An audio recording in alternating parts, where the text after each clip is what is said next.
can't believe I'm actually reviewing a P-Bandai kit. Man, this is from forever ago.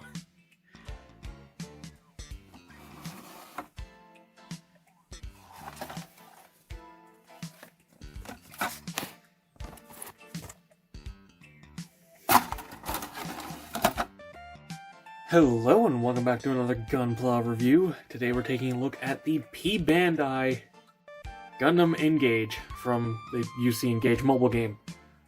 Alright, and starting off the review as always with the articulation. The head is on a ball joint, though you can probably tell because of all this junk back here, it's not great. There is also a ball joint at the base of the neck, but I mean, that said, can look down pretty far. It's just mostly up. Like, well, it's not horrible, I guess. It does feel limited because of that, but I guess it's not. Shoulders are actually on a forward-facing ball joint in the chest, which, I mean, it just adds a little tiny bit more up and down, really. It's not, yeah, like, not great. And then there's a ball joint going into that. So,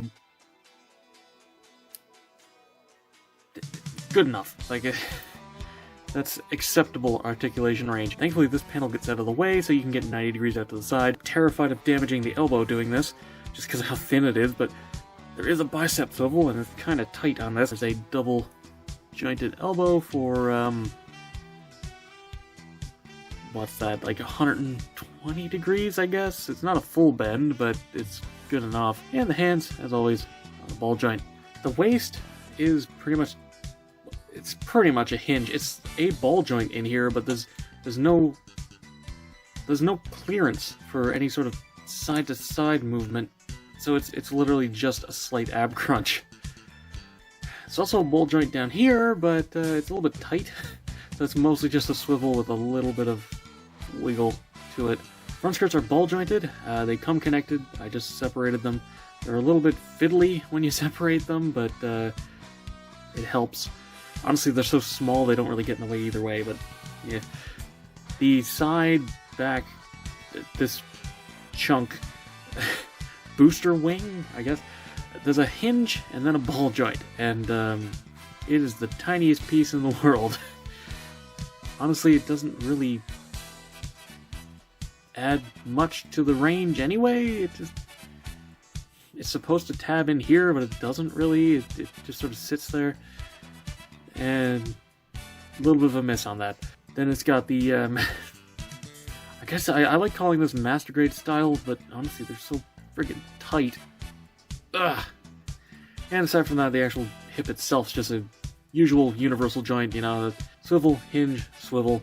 I will say the lack of polycaps here does make this really tight, which makes you a little bit worried, but it's fine. Knee. Ooh. Gets a good bend, but man, it is ugly. Ooh. You bend the top joint, it's okay to about here. It looks a little funky with the connection, but yeah, the bottom joint just keeps going. It reminds me of a lot of seed suits. It's got a real funky knee. And the ankles are weird, honestly. It's a barbell joint, weirdly. There's a ball joint up there, and then another ball joint down in the foot. I mean, it gets a pretty good range, don't get me wrong, it's just a really weird system. So I have to say, overall the articulation on the Engage is really solid. I do think the side back skirt thrusters could probably have a little bit more clearance, and yeah, the waist doesn't really do much, but hey, that's kind of usual for Gundams, so honestly I'm not really sure how much they could have added articulation to that waist design anyway, so good enough. Now, getting into accessories. Let's start off, as always, with the sticker sheet and, by extension, color correction. A couple weird choices on this. You'll notice I've used all of the cameras, and that's because they're nice colors, and didn't really want to bother trying to paint this. Also, these two over here are actually cameras on the accessories, so let's get into what needs to be painted. Or, I guess let's go through the stickers first. Obviously, that's the little crotch V. These are the center of the vents on the chest, and they have you put this center yellow section here, not this by the way, just these, in from the back. That is just bad design. They should have just had these poke in from the front and used that as a peg to hold them in. That's what I would have done, because this is hell to paint, and these stickers don't look good, and they also look like they'd be a pain to actually put in there, so just genuinely bad design. That was just not a good decision on their part. That's just bad. Otherwise, all these red are literally just stripes, you know, here, here, here on one of the accessories. So yeah, it's not a bad sticker sheet. Unfortunately, there's a lot of missing color on this. Starting off with the head, the vents here and the Vulcans need to be painted. The Vulcans need to be yellow, and then the vent needs gray. Around the back of the head, yeah, those blocks in there, those need to be painted. The black on the shoulder, on the front and the back, which is really similar to how the Caliban looks, thinking about it, but honestly, this looks like a G-Witch kit anyway. Like, they gave it the GPO-1 knees and then called it a day. This is actually color separated. I did go in and paint a little bit of, I don't even know how well it's going to show up on camera, to be honest, but yeah, it's not showing up. You can kind of see a little bit of a tint there. I just used some translucent orange paint just to add a little bit of a color differential to that.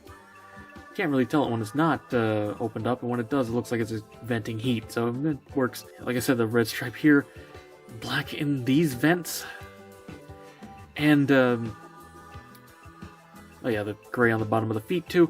But probably the worst of it is the yellow and the black on these leg vents, because you have to do 4 of them. Yeah, it's a little bit annoying. Oh yeah, and the black in here too. That's not too bad, and honestly, it's not really that noticeable. Oh yeah.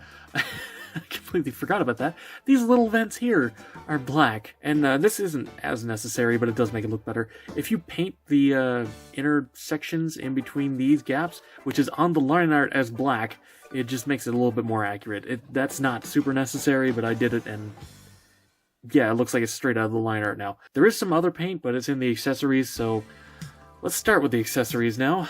Open hands. Thank you.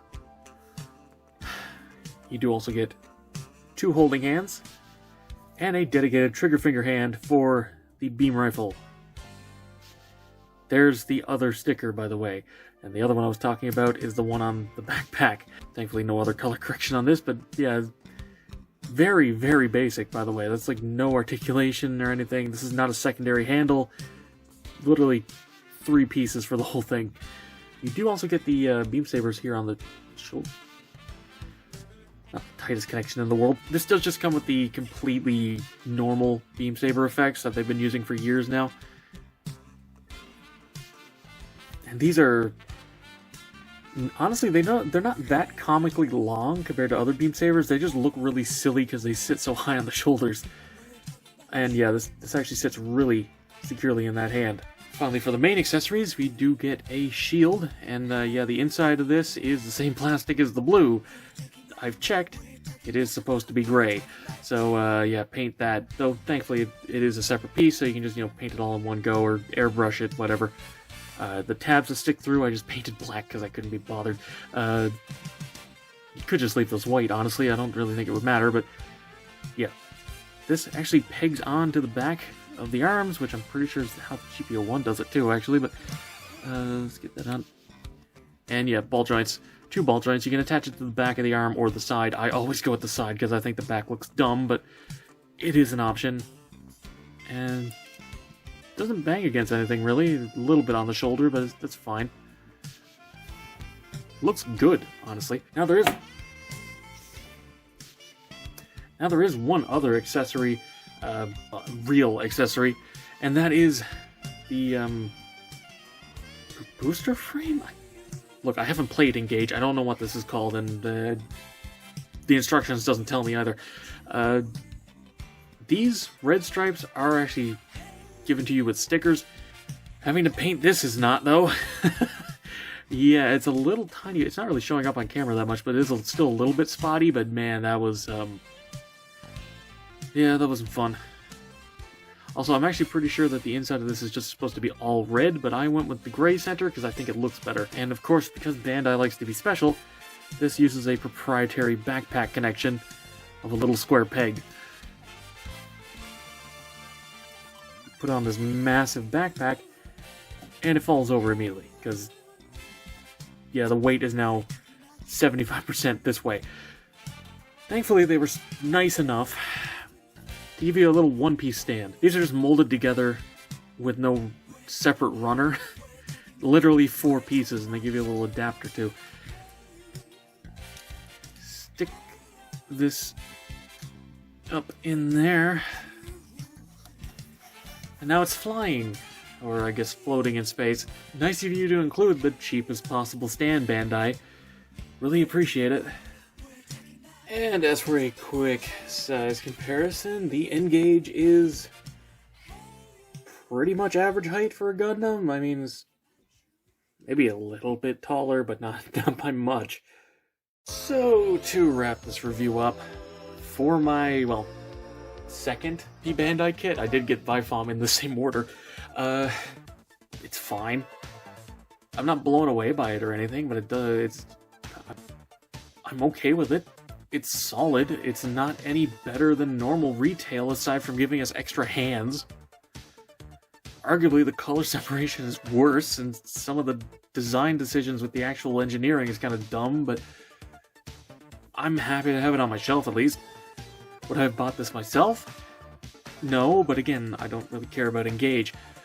But I was interested in it, and yeah, getting it, it's fine. And that's all for this video. Thank you very much for watching. Be sure to let me know what you think down in the comments below. Subscribe and hit the bell to be alerted for future reviews. Come chill in the Discord. Follow me on Twitter, if that's even still around. And consider supporting me on Patreon so I can keep bringing you videos like this. And, as always, until next time, happy building.